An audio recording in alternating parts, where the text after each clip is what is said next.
Nuestra lectura bíblica se encuentra en el capítulo 3 del libro de los Hechos. Pedro y Juan están en el templo de Jerusalén. Acaba de sanarse un cojo por el poder de Jesucristo. Y recogemos el hilo de la historia en el versículo 11 del capítulo 3 de Hechos. Teniendo asidos a Pedro y a Juan el cojo que había sido sanado, todo el pueblo atónito concurrió a ellos al pórtico que se llama de Salomón. Viendo esto, Pedro respondió al pueblo: varones israelitas, ¿por qué os maravilláis de esto? ¿O por qué ponéis los ojos en nosotros, como si por nuestro poder o piedad hubiésemos hecho andar a éste? El Dios de Abraham, de Isaac y de Jacob, el Dios de nuestros padres, ha glorificado a su Hijo Jesús, a quien vosotros entregasteis y negasteis delante de Pilato, cuando éste había resuelto ponerle en libertad. Mas vosotros negasteis al santo y al justo, y pedisteis que se os diese un homicida, y matasteis al autor de la vida, a quien Dios ha resucitado de los muertos, de lo cual nosotros somos testigos. Y por la fe en su nombre, a este que vosotros veis y conocéis, le ha confirmado su nombre. Y la fe que es por él ha dado a éste esta completa sanidad en presencia de todos vosotros. Mas ahora, hermanos, sé que por ignorancia lo habéis hecho, como también vuestros gobernantes. Pero Dios ha cumplido así lo que había antes anunciado por boca de todos sus profetas, que su Cristo había de padecer. Así que arrepentíos y convertíos para que sean borrados vuestros pecados, para que vengan de la presencia del Señor tiempos de refrigerio, y Él envíe a Jesucristo que os fue antes anunciado, a quien de cierto es necesario que el cielo reciba hasta los tiempos de la restauración de todas las cosas, de que habló Dios por boca de sus santos profetas que han sido desde tiempo antiguo. Porque Moisés dijo a los padres: el Señor vuestro Dios os levantará profeta de entre vuestros hermanos como a mí, a él oiréis en todas las cosas que os hable. Y toda alma que no oiga a aquel profeta será desarraigada del pueblo. Y todos los profetas, desde Samuel en adelante, cuantos han hablado, también han anunciado estos días. Vosotros sois los hijos de los profetas y del pacto que Dios hizo con nuestros padres, diciendo a Abraham: en tu simiente serán benditas todas las familias de la tierra. A vosotros primeramente, Dios, habiendo levantado a su Hijo, lo envió para que os bendijese, a fin de que cada uno se convierta de su maldad.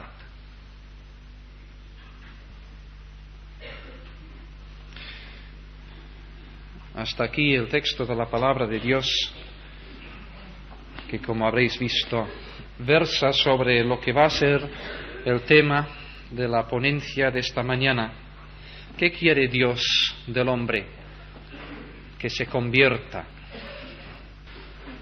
Es para mí motivo de mucha satisfacción poder presentar en esta mañana a don Roberto Belert, el pastor, relativamente el nuevo pastor de la iglesia de la Bonanova. Y hemos sido amigos desde hace ciertos años y estoy muy contento de que él pueda estar con nosotros en esta mañana para traernos esta ponencia ya anunciada. Así que sin más preámbulo, Le concedo el púlpito. Me gustaría que al final de esta reunión vuestro pastor pudiese decir que sigue con la satisfacción de haberme tenido entre vosotros. De entrada, siempre casi es una frase obligada, decir es una satisfacción tener con nosotros. De salida, ya veremos. Quiero decir esto porque me hago responsable de todo lo que pueda decir. Si en algún momento hay cosas que no agradan, no gustan, carguen las culpas y la responsabilidad sobre un servidor y no sobre el pastor y el presbiterio de esta iglesia que me invitó. Yo sé lo mal que se pasa cuando invitamos a alguna persona nueva a nuestra congregación, de quien todo lo que tenemos a veces son referencias. Y yo sé, como pastor y como predicador, que se pasan momentos más difíciles detrás que a veces en el mismo púlpito, porque uno piensa, ¿por dónde nos saldrá este hombre? ¿A dónde llegará? ¿Cómo terminará? ¿Qué dirá? Y luego está pensando también, ¿y qué pensará la congregación de mí? ¿Que a quién invito yo? Se pasa mal. Así que cargo con la responsabilidad absoluta de todo y espero que al final de esta oportunidad él pueda seguir con esa satisfacción. Quiero también señalar de entrada que es un privilegio para mí estar en esta iglesia. Particularmente, puedo aseguraros, el púlpito disimula muchas cosas, que estoy nervioso, y yo sé que hay hombres muy competentes en la palabra que han sido maestros míos cuando yo era alumno, que siguen siéndolo aún hoy por sus escritos, que admiro, leo y copio. Menos mal que no me piden derechos de copyright, pero me siento un poco nervioso porque con auditorio así, además de creyentes de muchos años, pues siempre impone un poco, de manera que comprendan que es la primera oportunidad que yo estoy aquí y mi nerviosismo es natural. Quiero a los que más saben que yo que intenten comprender sobre todo mi buena voluntad. Y finalmente quiero transmitiros los saludos de nuestra iglesia en Bonanova, ciudad de Balaguer, que en estos momentos, estoy seguro, nos recuerdan en oración y se gozan en el Señor de esta fraternidad que podemos tener el pueblo de Dios. Recuerdo haber leído que hace unos años, en Londres, hubo una manifestación de juventud cristiana que se paseó por las calles de Londres con unos eslogans y con unas pancartas, como está de moda ahora las manifestaciones. Ya están algunos años de moda las manifestaciones, pero aquella fue una manifestación cristiana y la mayor parte de jóvenes llevaban una pancarta, unas pancartas que decían, en la traducción al castellano, sonríe, Dios te ama, sonríe, Dios te ama. Los cientos, casi miles de jóvenes llevaban pancartas, sonríe, Dios te ama, sonríe, Dios te ama, Dios te ama, sonríe, en todas las versiones, casi todas las lenguas. Y de una esquinita salió un joven con otra pancarta que decía, arrepiéntete porque si no desenvainaré mi espada. Y cuando los jóvenes vieron a aquel joven apareciendo con aquella otra pancarta, le miraron con esa mirada española que dice tantas cosas aunque eran londinenses y empezaron a pancartazos con aquel joven que se había atrevido a salir con arrepiéntete si no Dios desenvainará su espada, y empezaron a decirle aguafiestas, beato, fanático, porque en aquella manifestación de sonríe Dios te ama no había lugar para un arrepiéntete, si no Dios te castigará. Y yo, en parte, voy a ser un poco ese joven que salió de una esquina con esa pancarta. No me cabe duda, y estoy completamente convencido que debemos sonreír porque Dios nos ama. Pero no me cabe duda tampoco que hemos llegado a un tiempo de predicación y de teología en que tenemos miedo de decir, es necesario que te conviertas si no perecerás. Yo sé que está en boga y de boga el pensar y presentar un Dios de amor del cual yo creo, y es una definición maravillosa y es bíblica por descontado. Pero también tenemos esta otra parte de la Escritura que advierte, amonesta y exhorta a los hombres, porque amor significa exhortar y amonestar. Cuando se ama es cuando se reprende. Cuando no se ama damos por sentado todo bueno, pero cuando se ama nos preocupamos de quien está destruyéndose y destruyendo a quienes están cerca de él, advertirle, amonestarle.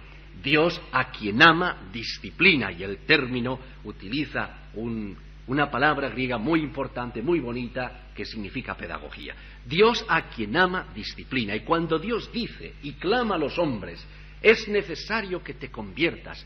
En Israel, en el Antiguo Testamento, se repite muchas veces. Después de exhortar a Israel, se le dice: arrepiéntete, conviértete, vuelve de tu camino.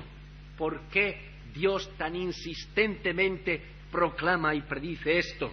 Porque es necesario. Un Dios de amor sin justicia no puede ser un Dios de amor. Dios es un Dios justo y advierte y amonesta a los hombres. Así que no voy a pedirles perdón por ello, por proclamar un texto bíblico y una doctrina bíblica. No solamente Dios quiere que os convirtáis, no solamente Dios quiere que los hombres se conviertan, sino que Dios manda a todos los hombres en todos los lugares que se arrepientan. Es una ley de Dios, es un mandamiento de Dios. Por eso la incredulidad es un pecado, porque es un acto de desobediencia. Dios ordena a los hombres que crean, Dios ordena a los hombres que se arrepientan, Dios nos ordena, te ordena y me ordena que nos convirtamos, y nos lo dice, y nos lo suplica, y nos lo ordena, porque quiere el bien de nuestra alma. Ha venido a traernos vida, y vida en abundancia, y por lo tanto, con su soberanía, y con su gracia, con su misericordia y con su justicia, dice a los hombres: convertidos de vuestros caminos.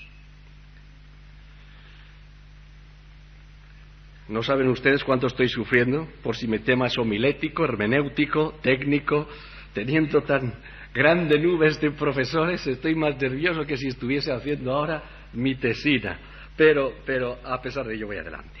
Me gusta el término conversión y convertido porque tiene en mente la idea de que el hombre está perdido.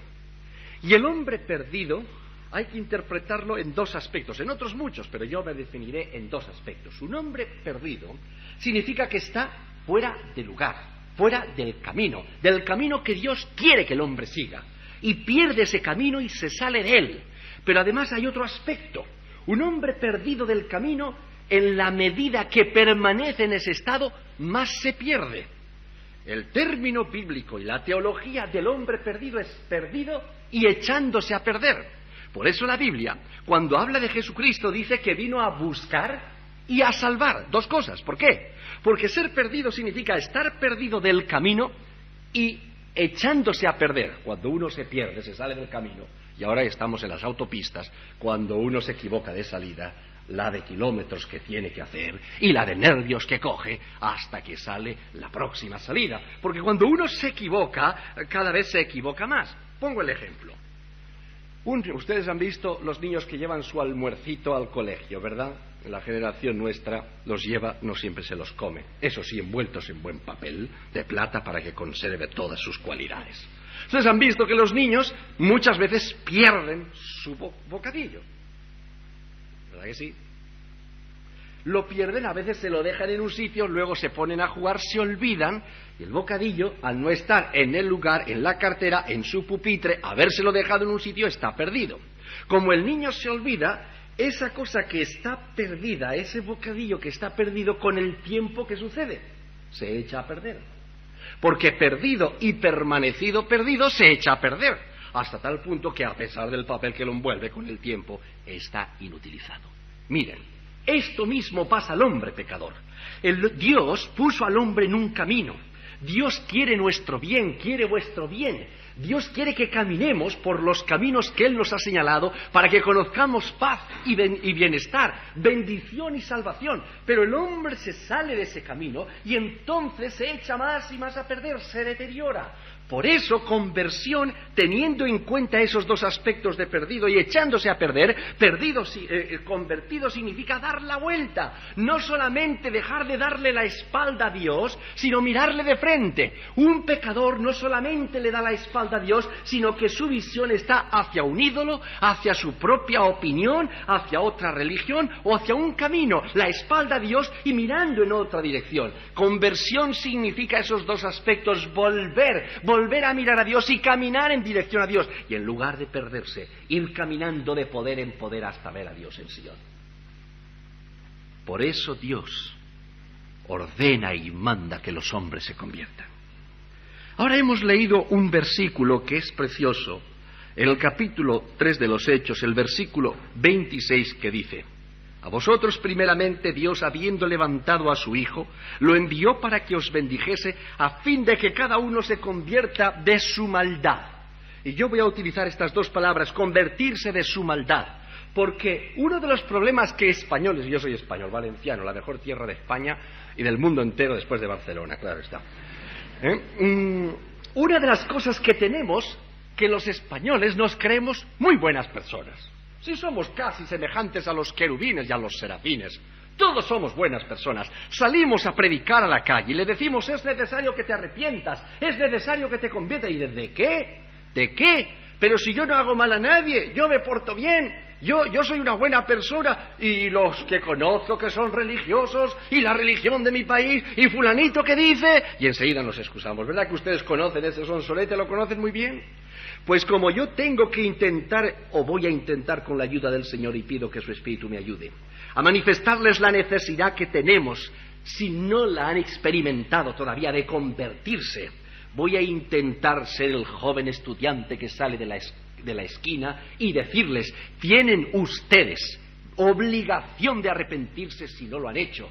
Porque si no se han arrepentido, si no han dejado de dar la espalda a Dios y mirarle de frente y caminar en dirección a Dios en lugar de en dirección opuesta, si ustedes no le han pedido perdón a Dios, ustedes están perdidos y echándose a perder y están en maldad. Y voy a intentar manifestarles que esto es cierto.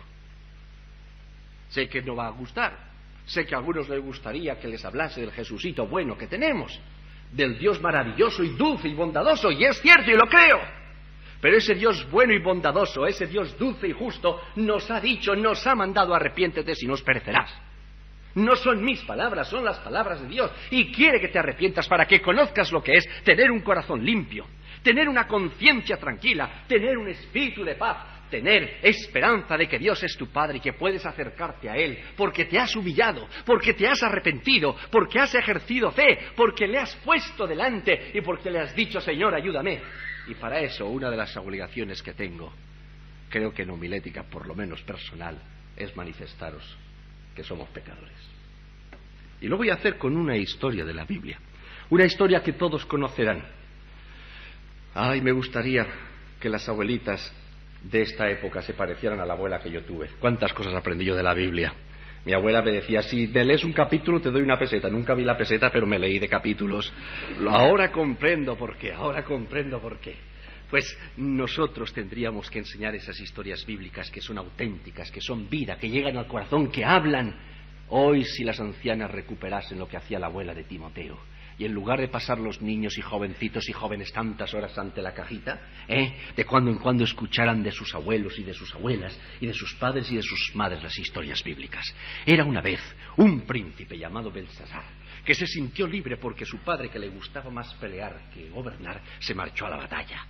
Él se sintió en casa, dueño del palacio, príncipe, dijo: esta es la mía, como cuando los jóvenes se sienten dueños en casa porque los papás se han ido y dicen: ahora sí que armamos un guateque. Y él organizó una fiesta en su palacio, envió las invitaciones a sus compañeros, a los príncipes, a los guerreros, a los jóvenes, a los amigos suyos: vamos a tener una fiesta. ¡Oh, qué contentos! Belsasar va a hacer una fiesta. Y venían en tropel, porque a las fiestas la gente va, a las reuniones de oración no mucho, pero a las fiestas sí. Y se llenó el palacio de amigos. Cada rey en aquellos tiempos, y esto está en la Biblia, os aseguro que lo de la televisión no, pero lo de la historia sí. Cada rey procuraba impresionar a sus comensales, como las amas de casa cuando tienen tienen invitados que quieren impresionar a sus invitados. Los reyes de la época querían presentar algo que impactara. Uno se traía un negro etíope para que hiciese ejercicios mientras la gente comía, otro se traía danzarinas de Tebas, otro se traía gladiadores, de manera que mientras la gente comía y bebía, viese un espectáculo. Igual hoy, que mucha gente ya no sabe comer si no está viendo al guapo o a la guapa de turno, en la televisión. O sea que nos parecemos mucho. El rey Belsasar había preparado una fiesta impresionante.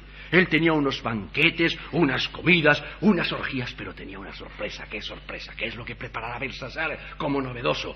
Dicen los rumores, ay, cómo hablan los rumores, que lo que ha preparado es increíble. ¿Qué será? Allí la gente comía, las danzarinas bailaban, la fiesta estaba en su apogeo. En un momento dado Belsasar hizo señal a su maestresala. El maestresala salió. Todos se quedaron impresionados. Llevaba una bandeja y en la bandeja unas copas.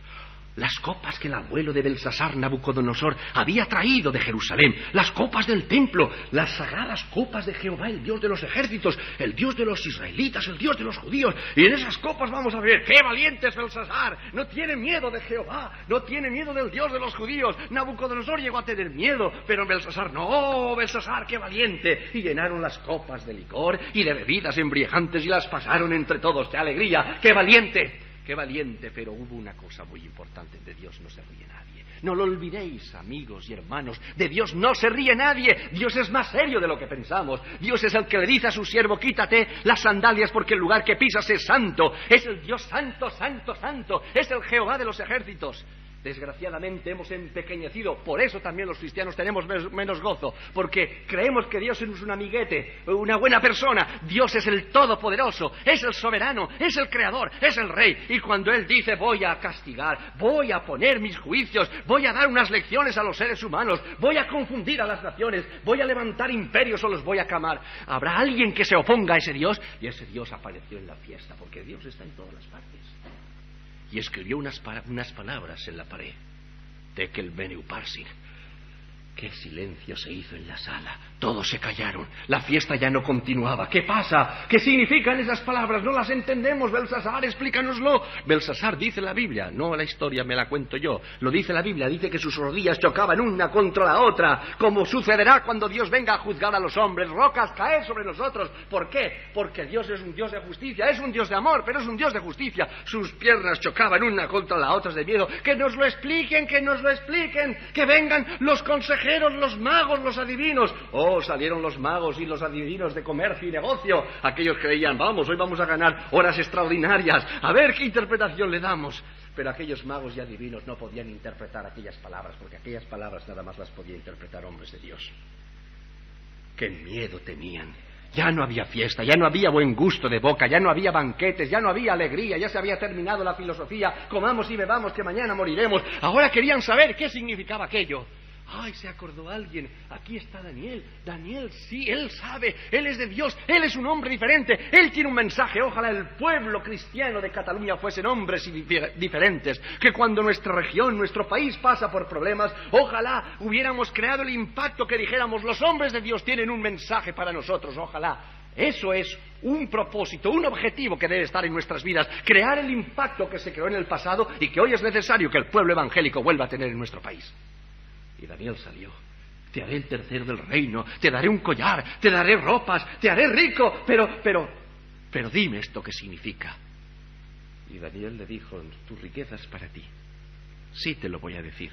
El mensaje no era agradable. Daniel también fue un joven que salió de una esquina con una pancarta. Porque la palabra tekel significaba: pesado ha sido en balanza y ha sido hallado falto. Tu reino va a acabarse. Belsasar aquella misma noche pereció bajo la espada del imperio que se levantaba Medo-Persa. Pesado ha sido en balanza. Le hubiera gustado a Daniel otro mensaje.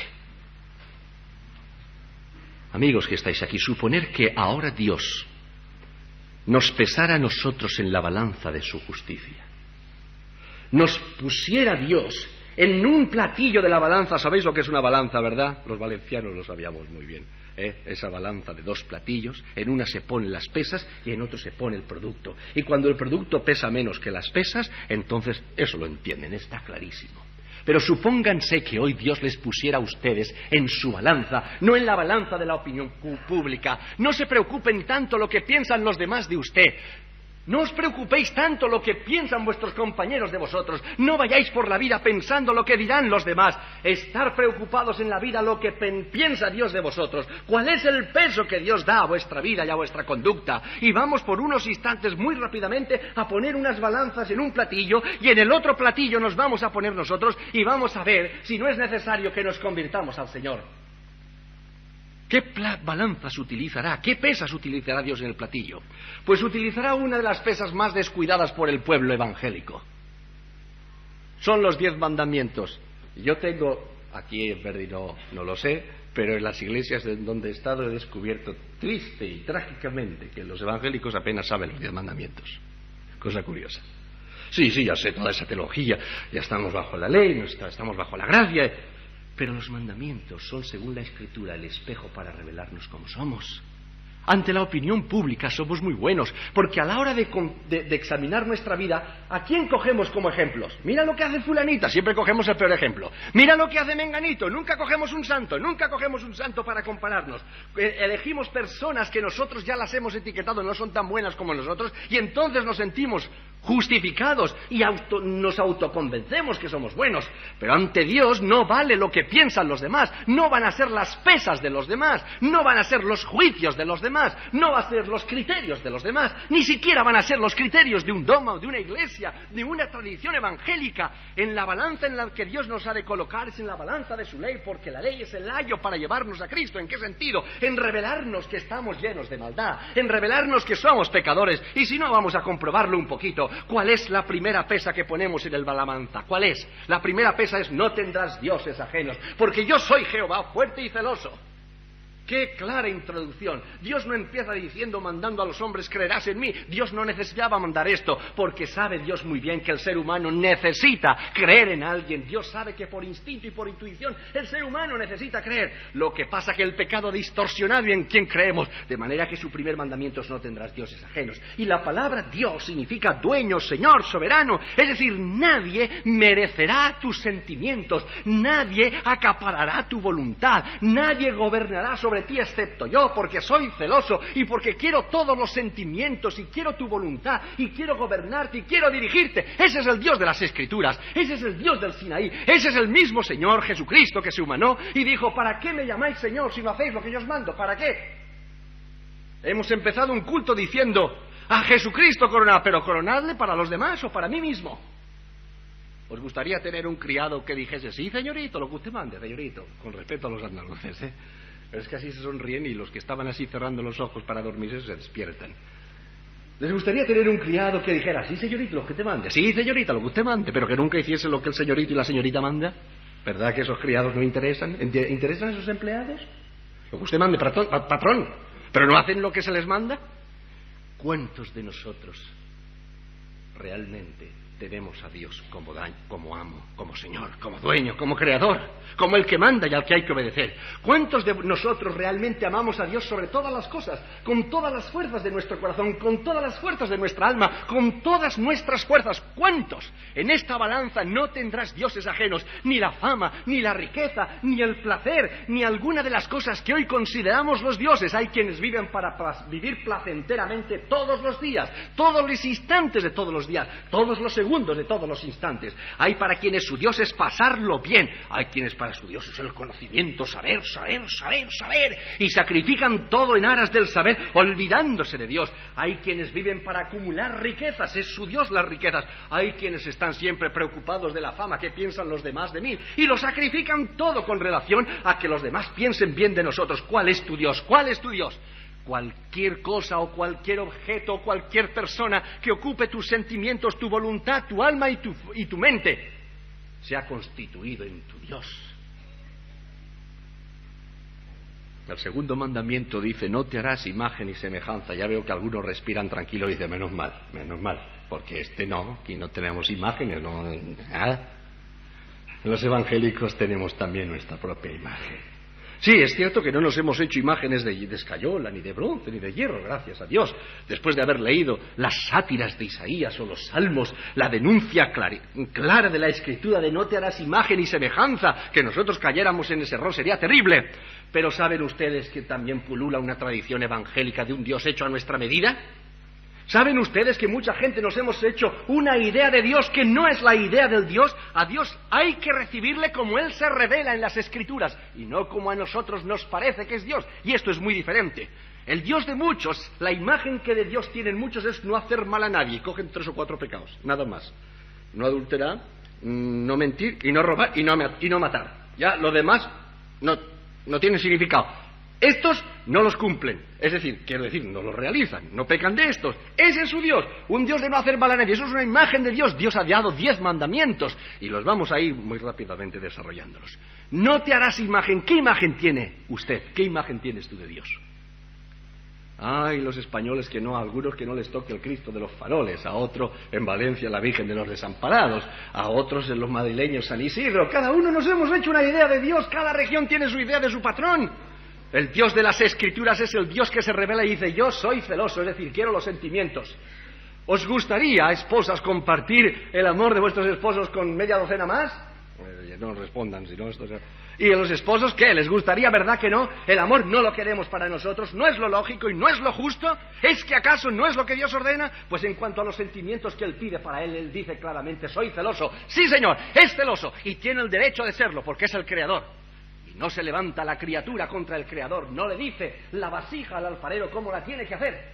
La vasija se conforma a ser moldeada como el sabio alfarero que hace esa vasija. No te harás imagen, no tendrás otra idea de mí que la que yo revelo en la Escritura, y cientos y probablemente personas aquí tienen una idea de Dios que no es la idea de las Escrituras. Otra de las pesas que ponemos en la balanza es no tomarás el nombre de Dios en vano. No se preocupen, estamos en la tercera, las otras las diremos muy rápido. No tomarás el nombre de Dios en vano. Les he dicho antes que soy español. Qué pocos pueblos del mundo tienen un lenguaje tan blasfemo como los españoles. Aquí hasta las sardinas ya las llamamos divinas. ¿Verdad que suena eso? Hasta las sardinas son divinas. Imagínense a dónde hemos rebajado un atributo tan excelso como este. Conocen ustedes refranes como a este le sienta el traje como a un Cristo 2 pistolas, ¿no? Las expresiones, con qué facilidad la gente, por no hablar de blasfemias más gordas. Ahora bien, nosotros somos educados, nosotros no somos blasfemos, nosotros no decimos esas frases, nosotros no tomamos el nombre de Dios en vano, seguro. ¿Verdad que cantamos muchas veces sembraré la simiente preciosa? ¿Verdad que lo cantamos en la iglesia? Pero ¿cuántas veces sembramos? ¿Cuántas veces sembramos de verdad? ¿Cuántas veces hemos cantado sembraré? ¿Cuántas veces hemos sembrado mi espíritu, alma y cuerpo, mi ser, mi vida entera? A Cristo ingrata ofrenda ofrezco. Hoy habéis cantado a Cristo coronado. Cuando cantamos himnos tan profundos, tan altos, tan magníficos, tan sublimes, y luego en nuestra vida no hemos coronado a Cristo, o es que lo cantamos pensando a Cristo coronado, fulanita lo tiene que coronar, a ver si lo hace su Señor, porque le va bien. Tomamos el nombre de Dios en vano. ¿Cuántas veces cantamos mi ser a Dios consagro? Y la verdad es que no hay consagración en nuestras vidas. ¿Cuántas veces le decimos a Dios orando, Señor, visita a los enfermos? Y nosotros no los visitamos nunca. Si Dios nos contestase con amplificación, diría, visítale tú, te tengo ahí para eso. ¿Cuántas veces tomamos el nombre de Dios en vano? Otra de las pesas que colocamos es acordarte del día de reposo para santificarlo. Y 6 días trabajarás y harás toda tu obra, que es el mismo mandamiento. Nosotros nos hemos aprendido uno. En España se nos enseñó nada más el de santificarás las fiestas. Por eso se creó la cultura que si el trabajo es salud, viva la tuberculosis. No, Dios mandó, trabajarás y harás toda tu obra. 6 días trabajarás. El trabajo es una dignidad, es una bendición de Dios. Y el mundo va mal precisamente porque se aleja de Dios. Cuando el hombre se aleja de Dios, se deteriora y se deterioran todas las estructuras. No hay que cambiar las estructuras, sino cambiar el hombre. El auténtico cambio está en cambiar el corazón del hombre, y entonces se cambia la estructura y se cambia la sociedad. Eso es lo que enseña la Escritura. 6 días trabajarás y harás tu trabajo con dignidad. No intentarás robar en tu trabajo, robar tiempo o explotar a tu patrón. Intentarás cumplir con tu trabajo con la dignidad que un cristiano debe hacerlo. Recuerdo que hace unos días, hace ya unos meses, una señora me vino y dijo: ay, pastor, estoy más contenta, mi hijo ha encontrado trabajo. Tiene un buen sueldo y no hace casi nada. Qué contenta que estaba. Buen sueldo y no hace casi nada. Qué contenta que estaba la señora. Es decir, cuando no se trabaja mucho, eso es un buen trabajo y se gana mucho. Trabajarás y harás toda tu obra, harás tu trabajo con dignidad. Oh, si el pintor que pinta una habitación lo hiciese con la dedicación que un Miguel Ángel o que un Rafael, ¿cuántos mejores pintores habrían? Si el simple barrendero de una calle limpiase las calles como Miguel Ángel esculpía, si nuestra labor de coser la hiciéramos como Beethoven componía, si en cada cosa de las que hacemos la hiciéramos como Dios hacía todo, como hacía Jesucristo todas las cosas. Bien, 6 días trabajarás y harás toda tu obra, y el 7º será para el Señor. Descansará tu alma. El 7º dedicarás para enriquecer tu espíritu. El 7º lo tendrás para la comunión con tus hermanos. El 7º será para alabar y bendecir. El 7º es el día del Señor, que no es nuestro, es del Señor. Y ahí está esa balanza. Y como tenemos tan mala memoria, tenemos muy buena memoria para lo que queremos, muy mala memoria para las cosas que no queremos, el Señor tiene que decirnos: te acordarás. Honra a tu padre y a tu madre. Considéralos respetuosos. ¿Qué significa honrar padre y madre? Honrar padre y madre significa respetarles. Mi hija mayor ya me dice, no sé si ha llegado, me dice: papá, estás carroza, estás carrulo, estás carroza. ¡Ay! Reverencia, respeto, honra a los padres. ¿Existe eso? ¿Lo practicas? La mayor parte de parejas que hoy están pensando formar una casa miran su piso, y yo lo he comprobado muchísimas veces. Esta es la habitación para la salita de estar. Esta para el despachito, tú porque necesitas un despachito. Tú, esta para nosotros, esta para lo que venga. Casi nadie piensa en los padres. No se piensa en los padres. Los ancianos, ¿no? 488 ancianos están abandonados en Valencia sin que nadie pregunte por ellos. Un vagabundo moría ayer, creo, en Tarrasa sin que nadie solicite el cadáver. Honrarás padre y madre. Una de las señales del final de los tiempos, que coinciden cada una de las señales que se dan escatológicamente en la Biblia, es en los postreros tiempos. Los hijos aborrecerán a los padres. Y vamos camino de eso. Honrar, respetar, reverenciar, considerarles. Ya sé que este mandamiento es doble, porque algunos padres están en la mar de condenados y dicen: ay, cómo me ha gustado a mí el predicador, eso, que mis hijos me hagan caso. Pero también se utiliza el término padres, que significa modelos. La obediencia se consigue no unilateralmente, la admiración se consigue no unilateralmente. La admiración y la obediencia se consigue cuando los padres son como Dios fue, un modelo. La palabra padre significa, entre otras cosas, patrón, modelo.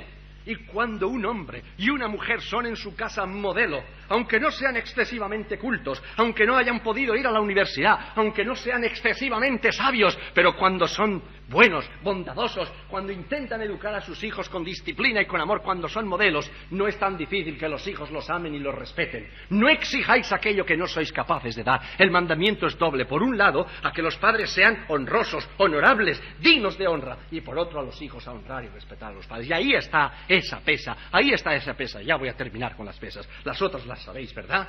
No matarás, que no significa simplemente no asesinarás, significa también vivirás y dejarás vivir, conducirás con responsabilidad, procurarás cuidar tu vida. Tu vida es un don que Dios te ha dado, y cuando practicas un estilo de vida, unos vicios, un hedonismo que destruye poco a poco tu salud, estás matándote. Cuando eres irresponsable en tus acciones, estás contribuyendo a que otros puedan morir. Cuando estás lleno de ira, de rencor, de celos, de envidias que corroen tu alma, te estás destruyendo, porque esto repercute en tu organismo. Cuando Dios dice no matarás, naturalmente lo decía cortito, porque si había que cargar con la ley y se escribió en piedra, no lo podía desarrollar. Bueno, sí lo podía desarrollar, pero lo tenía que decir claro. De manera que el no matarás significa vivirás y dejarás vivir. Te conducirás de tal manera que cuidarás tu salud, porque la vida es un don de Dios. Nadie tiene control sobre la vida. Y ahí está ese mandamiento, no matarás. Y sigue diciendo Dios, no mentirás, no dirás una sola mentira, no cometerás adulterio. Y no solamente significa no marcharte con una mujer que no sea la tuya, o un hombre que no sea el tuyo, significa no adulterar tampoco tus negocios, no adulterar tu contabilidad, no adulterar cuando presentas las cuentas a Dios, no hurtarás, es decir, serás honrado. Ay, a la hora de elegir, cuántas gracias damos a Dios los manos que nos ha dado las huellas dactilares, que sabemos distinguir una moneda de 50 pesetas entre 25 a la hora de pasar la ofrenda, que sí, que tenemos una delicadeza. No hurtarás, me habéis robado a mí. ¿Cuántos le roban a Dios? Salir a la calle, mucha gente jamás pensó que tiene una responsabilidad de contribuir con relación a Dios. No codiciarás. Y ahí están, ese es el espejo de Dios. Esa es la manera en que Dios nos presenta como somos. Y ahora, sencilla, solemne y humildemente, os pregunto, si Dios nos pesara, ¿cuál sería nuestro peso? Sobre esas pesas, ¿cuál sería nuestro peso? Jesucristo resumió la ley en 2 mandamientos. Amarás a Dios sobre todas las cosas. Dios primero. Y no se puede amar las demás cosas si a Dios no se le ama primero. Y al prójimo como a ti mismo. Y ahora os pregunto sencilla y simplemente, ¿amáis a Dios sobre todas las cosas? Y al prójimo, a cualquiera, no al que os es amable, no al que os gusta, no al simpático, a cualquiera le amáis como a vosotros mismos. Y yo tengo que deciros que no lo hago. Yo amo mucho a mi familia y probablemente me amo más a mí mismo. Así que si Dios me pone en su balanza, yo no doy el peso. Y reconozco que hay en mi maldad.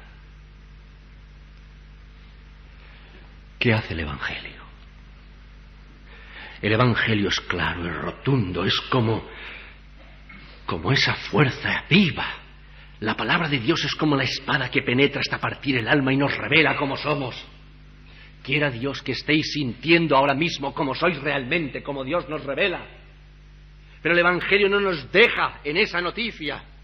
No nos dice sois pecadores y sois malvados. Cuando Dios iba a Israel y les decía, me habéis abandonado, os habéis construido cisternas rotas que pierden el agua cuando yo soy manantial de agua. Os habéis ido tras ídolos que buscan vuestra destrucción y me habéis abandonado a mí que os amo. Hoy el buey conoce a su dueño y el asno el pesebre de su señor. Pero Israel, a quien crié, engrandecí y bendecí, Israel no conoce, no tiene entendimiento. ¿Y no es acaso esta la experiencia de cientos de seres humanos, de miles de seres humanos en España? ¿No es esta acaso la experiencia?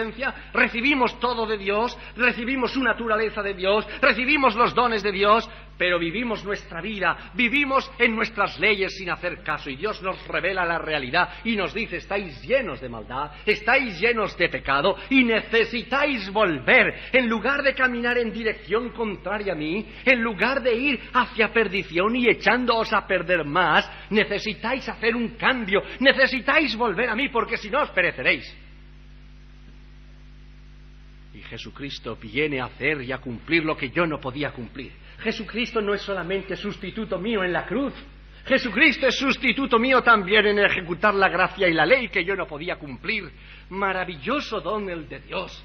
Por eso Dios manda a los hombres que se arrepientan y que se conviertan y que cambien. ¿Es que acaso no os dais cuenta de dónde y cómo va el mundo? Tanta ley, tanta intelectualidad, tanto conocimiento, y soy amigo de la intelectualidad, cuidado, que nadie me interprete mal. Pero nuestro mundo va cada día peor, está perdido y se está perdiendo. Hoy tenemos muchas cosas para vivir felices y somos más infelices que nunca. Yo recuerdo, he nacido, como os he dicho antes, en Valencia, la ciudad más hermosa de España después de Cataluña, Barcelona. Pero he nacido en zona marítima y además labradora. Yo recuerdo a los labradores valencianos que trabajaban duramente con arados y con mulas y tenían que sudar para que el arado se clavase en la tierra y hacer los surcos para los campos. Pero ¿saben ustedes? Cantaban. Cantaban. Yo recuerdo a mi abuela que no tenía superautomática y superlavadora y biodetergentes y biolavantes y biodegradantes. Sacaba el agua de una bomba, pum, pum, pum, pum, y con salsosa y un poco de azulete lavaba con sus manos. Pero cantaba, mientras le daba la bomba cantaba. Hoy las amas de casa tienen superlavadoras, superautomáticas, supersecadoras, superdetergentes, biodegradantes, pero saben, tienen que escuchar a Luis del Alma. Quiero decir, tienen que escuchar la radio. Ya no hay ganas de cantar. Hoy los labradores trabajan el campo con tractores la mar de modernos, pero ya no cantan. Hoy necesitamos cantar, que nos canten. Necesitamos música, porque una de las cosas que se está perdiendo en el corazón del hombre es la paz, es el equilibrio, es el sosiego, es el equilibrio.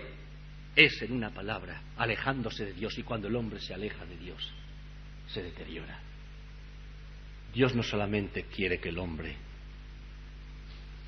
se convierta, sino lo manda, porque lo necesitáis, porque lo necesitamos.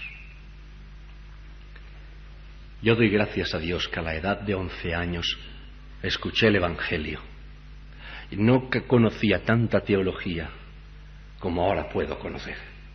No sabía tantas cosas como ahora sé, pero una cosa comprendí entonces, la más sencilla de todas y la más profunda, y la que más cuesta decir al hombre. Algo en mi corazón me dijo: soy pecador. Y algo me dijo: Jesús es Salvador. Y le pedí que me ayudase. Le pedí que me ayudase. Y el primer versículo que aprendí fue aquel que dice: porque siendo aún pecadores, Cristo murió por nosotros.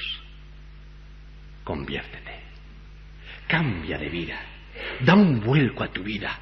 No sigas caminando en dirección opuesta a Dios, te destrozas, te destruyes.